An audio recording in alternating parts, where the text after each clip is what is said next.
I was thinking that tonight would be an excellent time to pick it back up because I'm just leaving a divine feminine circle where we really dove into our vulnerability. And as you know, at LeadHERship Revolution, vulnerability is at the cornerstone of a lot of the things that we talk about. In fact, I teach on the vulnerability advantage. And sometimes when I talk to people about vulnerability, they may associate vulnerability with fear. And really, yes, that's part of it. There's this notion, this assignment that we put to things that if I allow myself to be seen, if I say what I want to say, then it feels very vulnerable. So what are the ways that vulnerability shows up in our life? So some examples are having to have a conversation with someone that feels a little sticky or tricky, right? Really expressing your feelings can feel very vulnerable. Connecting with new people, right? Are they gonna like me? Fit in. All of these things that happen that, we create this vulnerability around it. Making changes in our lives, considering a new job, considering changing jobs, considering starting a relationship, considering getting out of a relationship. Really, anytime that we are in transition or in a new situation, we can feel vulnerable. And it's interesting, though, perfectly executed this evening in this divine feminine circle where we all went around and we shared something in a vulnerable way, that everybody has these connective pieces that are the same. I feel like a lot of times we name things as feeling vulnerable because we, in the moment, feel like we're so different than everybody else, and we're not.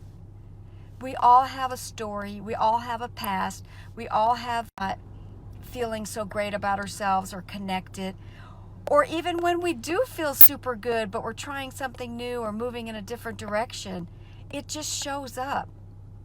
And what if instead of us naming that as something as scary or as something to avoid, we accept it that when we step into our vulnerability, we know that that's going to open up new connection. We know that that's going to create.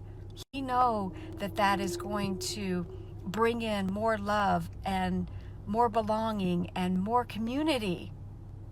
What if that was just an automatic? What if that was the new norm? That vulnerability really could be our advantage. Now, a couple of things around vulnerability. You want to be in a safe space. You want to practice with people that you know, that you trust, until you get your vulnerability, what do you call those things when you're learning to ride a bike? The training wheels. While you're on your training wheels, if you're not used to doing vulnerability, you want to make sure that it's in a safe place with people that you know will support you. And here's the weird thing, though. In order to get in that safe space, you have to be vulnerable to reach out and search for those people that are in that same pondering and wondering in the world, and they want that too. It's like I have to shine my vulnerability light in order for you to see it, and then that gives you permission to shine back, and now we're connected. I love it. So there's a lot of things that we can be vulnerable around, and there's a lot of benefits from it. So I hope that this was helpful. as well as if you have not yet connected with me or you want to get on my email list, please do. And if you go to LeadHERshipRevolution.com, on my webpage at the very front, you can sign up for a free vulnerability guide, and you can get on my email list. And I'd love for you to join the LeadHERship Revolution community. So it's so great to be back on here, and I love you guys. We are in this together. Let's redefine vulnerability and start using it as our advantage. I'm here to support you. We're here to support each other. I love you guys, and I'm very, very grateful and appreciative for this time with you. Okay, Wendy Lee here with LeadHERship Revolution. We will talk soon. Mwah. Bye.